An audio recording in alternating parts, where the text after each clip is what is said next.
What is up, everybody? Keith, aka Gear Guy 231, here for a quick edition of the starting five for Friday, January 29th. I say quick because, let's be real, like not much injury news has dropped. It is the NBA in 2021. So what do we know?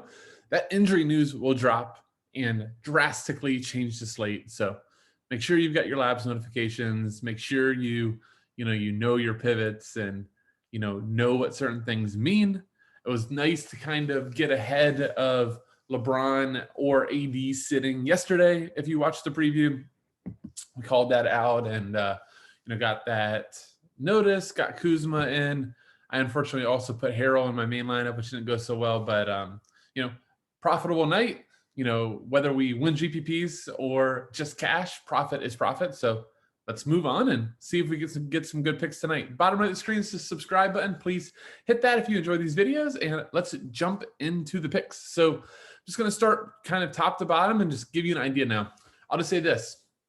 There's like a 99% certainty, if you look at it and find me in the Draftkings lobbies, that this may not end up being the 5 by the time lock happens. Don't come back and go, oh my gosh, you didn't play this guys. Look, these are guys I love right now. I'm kind of building in and just looking for value if nothing else happened. But we know it's NBA. Like I said at the beginning, something's going to happen. So let's take a look. So DeJounte Murray, he actually jumps out as like the price miss of the day. So last 2 games, 36 and 31 minutes, double-digit shots. He had a triple-double versus Washington. I mean, who wouldn't? Then a really good game against Boston, 32 and 46 DK, 6,100. Kind of just way under where he's been at for the season. I guess maybe the Dallas, getting injured right away kind of screwed up the algorithm. But, we have 38 plus in 1, 2, 3, 4, 5, 6 of the last 7 games. So yeah, 6,100. I really like DeJounte Murray as a mid-tier play to build around. Joe Ingles, this is going to be completely dependent on the Donovan Mitchell news. We saw Joe Ingles get the start last time. And here's the thing with Joey Jingles. If he plays, he normally does very well. He gets on the ball a ton, shot creates, gives Mike Conley some time off the point. And then when Jordan Clarkson's in with him, Jordan Clarkson is there to shoot. Joe Ingles is there to pass him the ball. 7 for 11 from the 3-point line. Probably not sustainable, but Joe Ingles is a really good 3-point shooter. So, you probably can if you're going to get 30 minutes, 3, 4 threes. Love the assist numbers, rebounds. So 4,700. I also really like that he gets his shooting guard and small forward eligibility. Depending on how things go, that was, I have like 9 point guards I want to play, but none of them have shooting guard eligibility. So, nice to have Ingles there.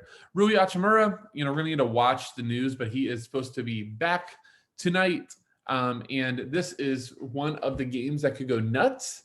Atlanta versus Washington. And you look at the game itself and you go, who am I going to pick? I want to stack this game up, but the pricing stuff, I want Clint Capella, but 9K Clint Capella is tough to stomach. But Rui Hachimura, when he's been super active, playing in the high 20s in minutes.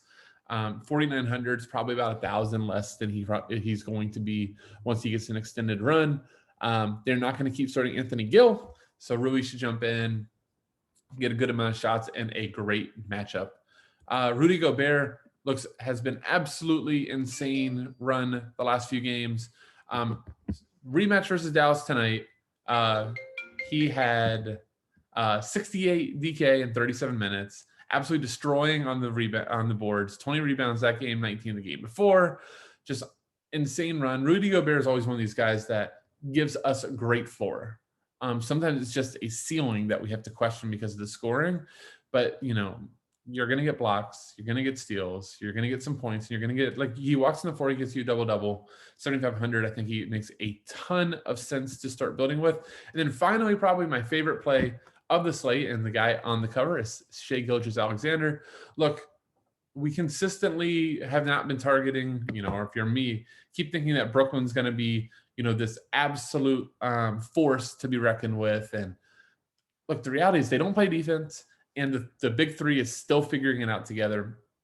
I don't think that they're going to go into Oklahoma City and blow out. Cue you bettors to go ahead and just put everything you have on the Brooklyn spread, because I say that game's not going to blow out and it's guaranteed to. But SGA, hopefully is a big reason that it won't. No George Hill, so it should be even a little extra usage for him. 40 plus in how many straight? That's four straight. Getting a ton of shots.